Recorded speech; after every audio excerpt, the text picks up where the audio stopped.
What's up, everybody? Cewpins here, and we are back with some more MMA fight picks. I hope everyone had some nice bets placed for UFC 251. I know I had some nice profits. I did basically break even on my track picks, but if you follow my Twitch stream at twitch.tv/Cewpins, I did have some live plays. I bet on Volkanovski and Usman. I got some nice live odds there, so I was able to secure another week of profit. Also, a win on the KSW card by betting against Norman Park, who missed weight. That was easy. But let's dive right into another UFC event. UFC Fight Night. Calvin Kattar versus Dan Ige is taking place on UFC Fight Island. This will be our second event there in a row. And this event is coming up very soon. It's going to be on the Wednesday, July 15th. So you got to get some picks in quick. But let's jump right into it here. Calvin Kattar opens as the favorite against his opponent Dan Ige here, which is interesting. They both have 7 fights in the UFC,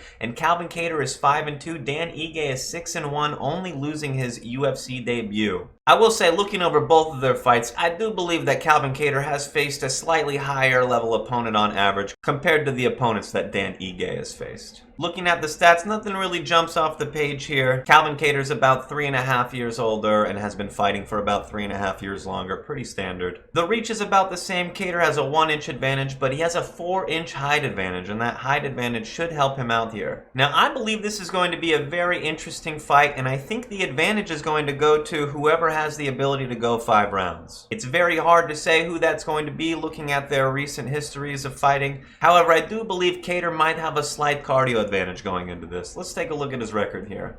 The Boston finisher Calvin Kattar is 21-4 in his professional career and 5-2 in his UFC career, with wins over some pretty notable opponents. We have a finish over Jeremy Stephens. We have a finish over Ricardo Lamas. We have a finish over Chris Fishgold. And this was Chris Fishgold's first ever loss to punches. So Calvin Kattar does have the ability to hand guys their first KO loss. And also a very impressive win over Shane Burgos. Another instance where Calvin Kattar was able to hand a guy his first ever loss to strikes. I mean, he's beat Andre Fili. He's fought Zabit. For only having 7 fights in the UFC, he's fought some savages, and you can tell by the record here. He's done some pretty impressive things. I believe that's why he's the favorite going into this fight. Now, a few things about Calvin Kattar. He does have that height advantage, but if you watch a lot of his fights, he has a really good jab. He spends a lot of time moving forward and works the jab a lot, and he has an easy time landing it on anybody. Even opponents with a longer reach than him, he can still close that distance and keep his jab going the whole fight. He keeps great pressure on the feet, and he has a very high output. Some of his 3-round fights have over 150, over 200 strikes, including that fight with Zabit. Both guys threw over 200 strikes. One thing I do want to mention here is that loss that he has to Renato Moicano. This was a very interesting fight because Moicano was banking on leg kicks early, and it was affecting Kattar tremendously. By the second round, Kattar's legs were both beat up. He was getting hit with inside, outside leg kicks. He was switching his stance. You could just tell he was feeling the leg kicks. He was checking almost no leg kicks, and his corner wasn't recommending it. So it's probably something he doesn't train a lot. Dan Ige doesn't throw a lot of leg kicks, but in his most recent fight with Edson Barboza, he did have a decent output of leg kicks and was able to keep up on strikes with Barboza. It's hard to tell if Kattar has improved his defense against leg kicks because we really haven't seen him get tested like he did against Moicano. Calvin Kattar has only ever been finished once, and that was a rear naked choke in 2008. And Wikipedia does have him as a BJJ blue belt versus Ige, who is a black belt, so he might have a grappling disadvantage here. However, there's not a lot of instances to really tell. However, he hasn't been threatened with a lot of grappling positions recently. Now, let's look at Dan Ige here. Dan Ige is 14-2 in his professional career and also has 7 UFC fights. His only ever loss comes in his UFC debut where he actually had a change of opponents, so that may have affected his performance. Ige has some decent grappling finishes on here and does possess a BJJ black belt, but looking at his record, doesn't have as nearly many finishes in the UFC and hasn't fought the level of opponent that Calvin Kattar has. His 2 most recent wins are split decision, one over Edson Barboza, but there's a lot of controversy around that. Many people, including Dana White, say Barboza won.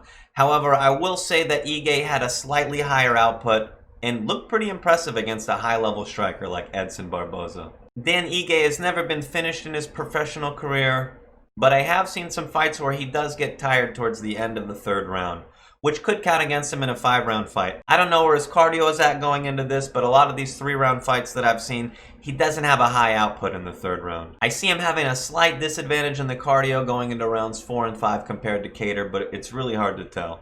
I think Ige does have the grappling advantage being a BJJ black belt, and he's shown a decent ability to scramble and secure takedowns when he goes for them. So my final thoughts on the fight are, I believe that a decision is likely here. Even though both guys possess the ability to finish the fight, I think it's more likely we see a decision here. Going into rounds 4 and 5, I think that finishing ability goes down and we end up seeing the judges' scorecards. Since neither guy has recent 5-round experience, it's really hard to say.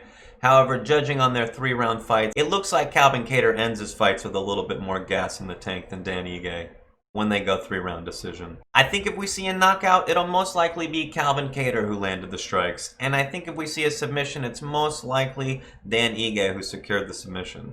However, I do believe this one will go the distance, and with such a tremendous output and amazing forward pressure, I think Kattar is going to be able to secure the decision here. And the only way Ige can affect the decision is by banking on leg kicks early to slow Kattar down, or securing some takedowns. I don't have a bet locked in on this fight. It's hard to take a stab at Kattar at 3-1 when Ige is such a great opponent.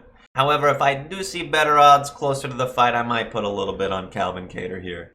However, the event is coming up really soon, so we don't have a lot of time for line movement.